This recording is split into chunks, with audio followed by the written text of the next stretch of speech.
Allez, bonjour à tous, j'espère que vous allez bien. Aujourd'hui, petite update d'Avax. La charte est assez intéressante, que ça soit pour du long terme, moyen terme, court terme. Voilà, en fonction de votre profil, de votre stratégie, etc.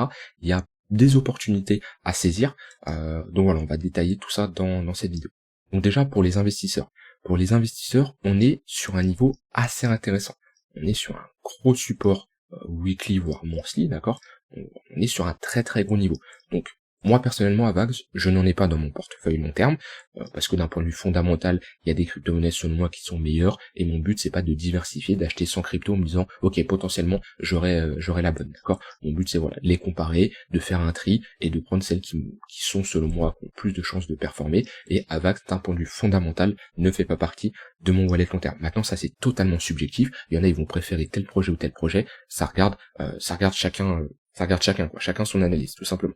Donc actuellement, on est sur un support. Moi personnellement, si je chercherais à acheter, là, on a une opportunité. Comme je dis, je suis pas fan du DCA. Les gens qui font du DCA depuis le début sur Avax, donc on va dire quelqu'un qui fait du DCA sur cette tendance baissière, voilà. Chaque semaine, début de semaine qui va acheter, là on est en weekly, et ben voilà, ici il va perdre moins 90%.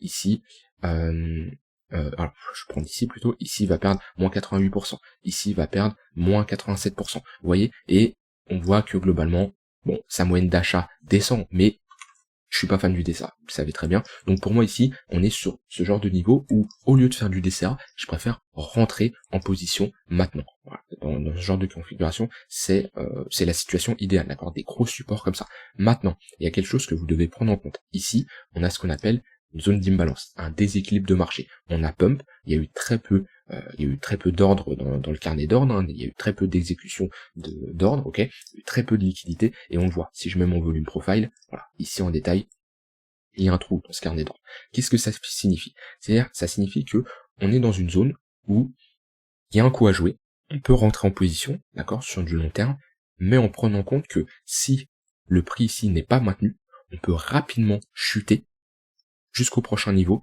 qui est à peu près les 4-5 $, ce qui nous fera une baisse de à peu près 50-60%. Donc c'est quelque chose à apprendre. Ceux qui sont fans d'Avax, là, ceux qui cherchent à se positionner, oui, c'est une très bonne opportunité, oui, c'est une très bonne zone, mais attention, si les vendeurs poussent plus bas, on peut rapidement chuter. Parce que là, on voit qu'on a ce genre de déséquilibre de marché, comme on avait, par exemple, ici, d'accord, hop, voilà, alors je vais prendre plutôt, hop, comme ça. Voilà, ici tout ça c'est des déséquilibres, et on voit que quand ça chute, ça peut chuter rapidement. C'est pour ça on dit, hein, quand un marché monte trop vite, il redescend aussi vite. C'est parce qu'on laisse des zones d'imbalance, on n'a pas un vrai développement de prix, et voilà, ici hein, on le voit visuellement, ça c'est pas une zone de support, d'accord? Ça c'est une zone de support, ça c'est pas une zone de support. Donc voilà, pour les investisseurs, c'est comme je dis, hein, ça peut être intéressant, mais soyez prudents, soit vous avez une zone d'invalidation, un stop loss, soit vous risquez un plus petit montant de votre capital, parce que vous pouvez vous prendre un moins 60%. Et là, pour moi, si Avax commence à casser ce gros niveau, c'est vraiment un niveau majeur, parce que bah là, on avait posé un bottom en mai-juin 2021, qui n'a toujours pas été cassé. Alors que lui, BTC, son niveau de mai-juin 2021, ici, il a été cassé, voilà, depuis un moment. Donc, on voit bien que c'est un gros niveau. Si Avax casse ce niveau, et se retrouve à 4-5 $, je pense pas qu'Avax fera un nouveau ATH au prochain cycle, d'accord? C'est, déjà, il a bien pris cher quand même, on est sur une grosse chute comparé à des altcoins qui ont mieux résisté. On est quand même sur une altcoin qui est dans le top market cap. On prend un moins 92%. C'est assez, voilà. En général, les alts, là, on est sur des performances de, alors je vais pas dire shitcoin, hein, parce qu'on est plutôt sur du moins 95, moins 99%, mais il y a des alts qui ont beaucoup mieux résisté, comme Matic qui s'est bien repris, comme Atom, hein, bien qu'ils ont fait une grosse chute, voilà, ils ont bien repris. Ici, Avax, on est sur un élément clé, on est sur un support clé. Maintenant, si ça casse, ça peut aller très vite, et surtout, ce support passera résistance, hein, donc par la suite, ça sera pas aussi simple de le casser. Donc voilà, pour ceux qui cherchent à se positionner sur des niveaux clés, on est sur un endroit clé, mais attention.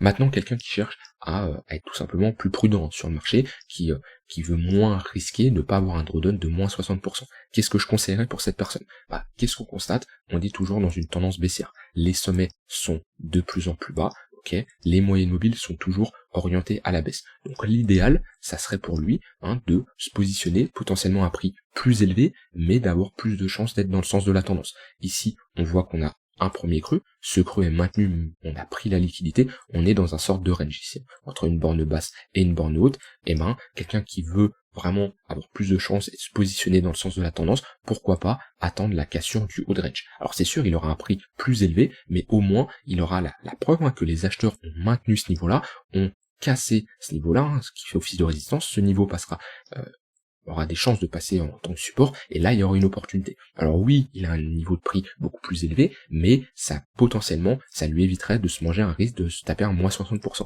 parce qu'il sera dans le sens de la tendance. Voilà, ça peut être un exemple, ou alors attendre ici une phase de latéralisation. Le marché en général, quand il est dans une tendance baissière, il va range pendant un long moment, histoire d'avoir une accumulation, et ensuite on aura un breakout de ce range-là, et une tendance haussière. Là, on est potentiellement dans un range. On peut pas le savoir, tant qu'il n'y a pas eu d'autres résolutions à la hausse ou à la baisse, mais voilà, pourquoi pas attendre une structure en W, comme on a fait ici, comme on a fait ici. Pour le moment, là, ça, on est sur un retour en V-bottom. Ces V-bottom sont souvent amenés à être retestés pour transformer ça en W, comme on a fait ici sur le BTC. Ok, V bottom ici, on le reteste pour transformer ça en W. Ça nous montre que là, on a des acheteurs, on a des grosses institutions qui maintiennent leur ordre d'achat en positif. Et c'est ce qu'on voudrait voir sur AVAX, que ce creux, il soit maintenu, que ces creux-là soient maintenus, tout simplement. Donc voilà, après cette prise de liquidité, moi j'aimerais bien avoir une réaction, au moins, qu'on structure ici un bottom qui nous dit que la demande est supérieure à l'offre. Donc ça, c'est pour un investisseur sur du long terme. Sur du moyen terme, d'accord, on est dans une tendance qui est baissière, on le voit bien, les moyennes mobiles sont orientées à la baisse, le 4 heures est sous le daily, le 1 heure est sous le 4 heures, et le 15 minutes est sous le 1 heure. Tous nos moyennes mobiles sont orientées à la baisse. Donc là déjà, on ne va pas chercher tout de suite maintenant à longue le marché, parce que sinon c'est tout simplement faire de la contre-tendance, et voilà, c'est beaucoup plus compliqué de faire de la contre-tendance. Par contre, quelqu'un peut faire ici la stratégie de range. On a ici notre résistance, on a ici notre support, depuis, je peux le tracer depuis un moment, mais on va le tracer ici. On est sur zone de support. Dans de la stratégie de range, la première chose à faire, c'est déterminer notre unité de temps de notre range. Ici, on est sur un range weekly. Voilà, on est sur, depuis un moment, presque un an qu'on est entre deux bornes. Alors, si on prend cette borne de base, ça fait moins d'un an, mais voilà, notre résistance existe depuis un long moment. Ce support existe depuis un long moment. Donc, voilà, notre range est, d'après moi, en weekly. L'idéal, c'est sur l'unité de temps N-1, parce que quand on traite un range, on va pas rester bloqué sur une unité de temps. Sinon, ça s'appelle faire du yo-yo, où vous achetez là, vous shortez là, sur une seule unité de temps, vous optimisez pas vos entrées, et ça peut le faire, mais j'ai du mal à croire d'être rentable sur le long terme de cette façon. Donc vous passez sur unité de temps N-1, ça peut être le daily, le 3 jours, et là, l'idéal, c'est chercher un essoufflement des vendeurs. Chose qu'on a ici, on a une première divergence haussière qui est validée, et ce qu'on aimerait voir, c'est que cette seconde divergence haussière soit validée. Si on la valide, on confirmerait ici un essoufflement des vendeurs, on est sur support, on est sur bad range, on reprend un momentum bull si on a la cassure de ce niveau-là sur le MACD, et voilà, sur du 4 heures daily, sûrement sur du daily, ou vu de l'ampleur du range, là, en 3 jours, on pourrait prendre ici cette divergence haussière en 3 jours, et chercher en daily une structure en W, d'accord, comme on a fait voilà, ce genre de structure, on en a fait une petite ici, bah, c'est plus une structure en W en 4 heures, comme on fait ici, voilà, ce genre de structure qui nous montre que la demande est supérieure à l'offre. Et là, ça pourrait dire, ok, on est sur support, on a un affaiblissement des vendeurs qu'on voit sur le momentum, on structure un W, et bon, on peut rentrer en position avec une zone d'invalidation, obligé, on est dans un range, donc on a une zone d'invalidation. Quelle est notre zone d'invalidation? Bah, c'est si on a une cassure de notre range. Donc notre zone d'invalidation va être en dessous. Et ensuite, en prise de profit, on peut avoir nos 50% de retracement de notre range et notre haut de range. Voilà, c'est un setup qui peut s'enclencher, quelqu'un qui cherche à faire de la stratégie de range, toujours, on longue le support, on short la résistance. Et comme je dis, il y en a, ils font des ranges yo-yo, qui ferment les yeux comme ça, ils achètent maintenant. Moi, je préfère optimiser et avoir des confirmations. Que ça soit d'un point de vue momentum, essoufflement des vendeurs, et que ça soit structure qui nous montre que les acheteurs sont présents. Parce qu'on peut avoir un essoufflement d'un point de vue momentum, un essoufflement des vendeurs, mais si on n'a pas de retour d'acheteurs, eh ben on peut continuer à glisser tranquillement. Et qu'est-ce qui nous montre qu'on a un retour des acheteurs? Un W qui nous montre que la demande est supérieure à l'offre. Donc ça peut être un style de trading, pour quelqu'un qui cherche à traiter ce range-là. Maintenant, sur du encore plus court terme.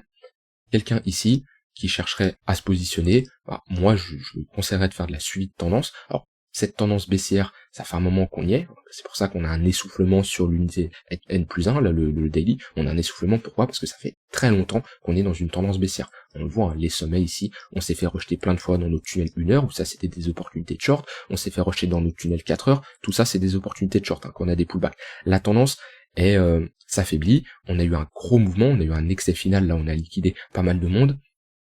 On peut continuer à jouer notre tendance baissière, hein, si on revient chercher ces niveaux-là, mais selon moi ça me paraît compliqué, hein, parce que comme si on a un affaiblissement. Donc à voir si on retourne chercher ce tunnel 4 heures en ayant une perte de momentum sur le MACD, mais sinon sur du court terme, je conseillerais de pas faire grand chose. En tout cas, je ne chercherai pas à longue, parce que comme je dis, on ferait de la contre-tendance, éventuellement short s'il y a un setup qui s'enclenche dans ces moyennes mobiles, mais on est on peut pas le savoir, mais on est potentiellement en fin de tendance baissière, on est sur support, c'est compliqué selon moi de short le marché. Donc voilà globalement comment j'aborderai AVAX. Là, on n'a pas utilisé 1000 indicateurs, vous voyez, hein, la lecture du prix, des moyennes mobiles et un indicateur de MACD, et on a pu définir plusieurs scénarios, que ça soit sur du long terme, du moyen terme ou du court terme. Après, il peut y avoir plusieurs styles de trading, hein. On n'est pas obligé d'utiliser que les moyennes mobiles, on peut déterminer des zones d'intervention avec nos points pivots. Hein, ici, bon, je vois pas grand chose d'intéressant avec nos points pivots. On peut chercher des précédents pokes. Voilà. Ici, on a réagi pile poil sur un précédent poke weekly. On voit, on a parfaitement réagi dessus.